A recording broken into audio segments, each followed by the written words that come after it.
평안하셨습니까? 행복한 말씀 나눔 오충영 목사입니다. 오늘 여러분과 함께 나누고 싶은 말씀 시편 119편 71절 말씀입니다.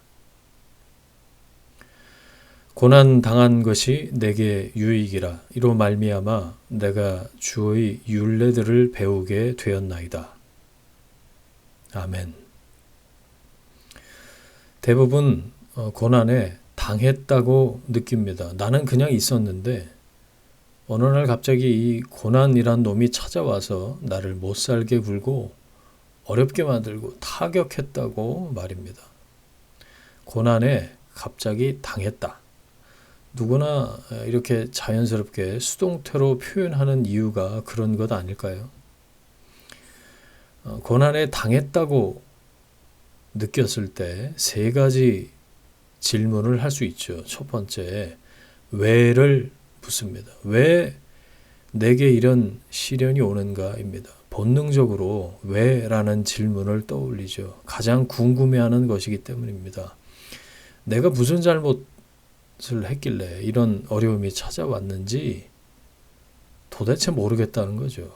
까닭을 알아야 다음에 또 이런 어려움에 당하지 않도록 조치하면서 살 거 아닙니까? 하지만 이유를 정확히 알 수 있는 고난은 그리 많지 않은 것 같습니다. 그래서 고난의 이유를 물으면, 왜를 물으면 원망이 나오죠. 원망하면 힘을 잃게 됩니다. 두 번째, 어떻게를 묻습니다. 고난에서 벗어나는 것이 목적이죠. 대개 인간적인 방법을 찾습니다. 누구에게 도움을 요청할까? 어떤 줄을 잡아야 하나? 이것을 가장 잘 아는 사람이 누구지? 자신이 아는 온갖 방법이 총동원됩니다. 그러면서 머릿속이 복잡해지죠. 그 와중에 자존심도 지켜야겠고 어떻게든 빨리 고난에서 풀려나고 싶은 거죠. 이 역시 쉽지 않습니다. 셋째, 무엇을 물을 수 있습니다. 원해서 받는 고난은 많지 않죠. 지금 닥쳐온 그 고난을 참아냄으로 더 좋은 미래가 보장된다면 기꺼이 트레이닝으로 생각할 수도 있을 텐데 대개 고난은 원하는 무엇이 아니라 대부분 원치 않는 그 무엇입니다. 시편 저자가 고백하는 이 말씀을 포스트잇에 적어서 책상 앞에 붙여놓고 들여다보고 생각하고 암송하고 또 묵상했습니다. 고난당한 것이 내게 유익이라 이로 말미암아 내가 주의 율례들을 배우게 되었나이다. 왜 이런 말을 했을까? 그리고 어떻게 이런 단순한 결론에 이를 수 있었을까? 지금 그 자리로 이끄시는 이유는 하나님의 목적이 있기 때문입니다. 그저 어쩌다 보니 우연히 그때 그곳에 있게 된 것이 아닙니다. 해석을 그렇게 하라는 게 아니에요. 그걸 믿지 않는다면 하나님을 믿는 게 아니죠. 하나님을 믿는 믿음은 하나님의 간섭과 개입, 인도하심을 부정할 수 없다는 말입니다. 이걸 두 글자로 사명이라고 부르죠. 하나님이 부르셔서 소명, 맡기신 일, 사명입니다. 해야 할 일이 있는 겁니다. 그래서 무엇을 묻는 거죠. 왜와 어떻게가 아니라 무엇을 물어야 합니다. 지금 당하는 고난은 내가 그토록 원치 않는 그 무엇이지만 그 고난을 통해서 내가 감당해 내야 할 무엇, 사명, 그것을 먼저 떠올리는 것이 하나님을 믿는 믿음이죠. 고난당했을 때 왜 또는 어떻게에 묶이면 계속 그 고난에 당할 수밖에 없습니다.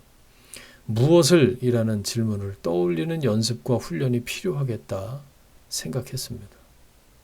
시편 저자는 고난당하면서 무엇 이 질문을 떠올렸겠구나 생각했고요. 그래서 고난당한 것이 자신에게 유익이라고 이야기할 수 있었겠구나 생각했습니다. 고난을 통해서 사명을 분명히 깨닫게 된 거죠.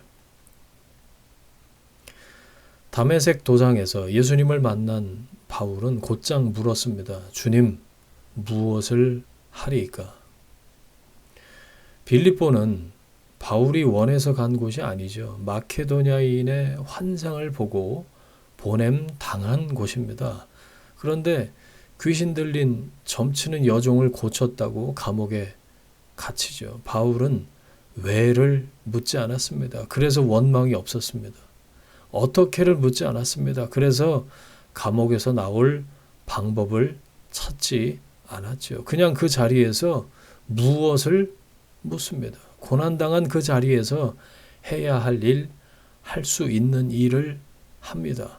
기도하고 찬송하죠. 결국 옥문이 열리고 자결하려던 간수가 주님을 영접하고 온 가족이 구원을 받습니다. 그것이 빌립보 교회의 출발이 되었습니다. 요셉이 노예로 팔려갑니다. 억울하게 감옥에 갇히죠. 요셉도 왜, 어떻게 그것을 묻지 않고 무엇을 물었습니다. 이유는 모르겠지만 보내신 목적이 있겠다 믿었습니다. 그 자리에서 할 수 있는 일에 철저히 순종합니다. 모르는 부분, 할 수 없는 부분은 맡기고 신뢰할 뿐이죠. 결국 30세에 이집트의 총리가 되었죠. 느린 길인가 싶었지만 오히려 지름길이었죠. 고난이 쉽지 않아서 당한다라고 표현하는 것일 겁니다. 그리스도인의 인생에 우연은 없습니다. 주님의 부르심과 주님의 보내심이 있을 뿐이죠. 그 자리로 보내신 목적이 분명 있을 겁니다. 어둠 속에서 무엇을 물으십시오.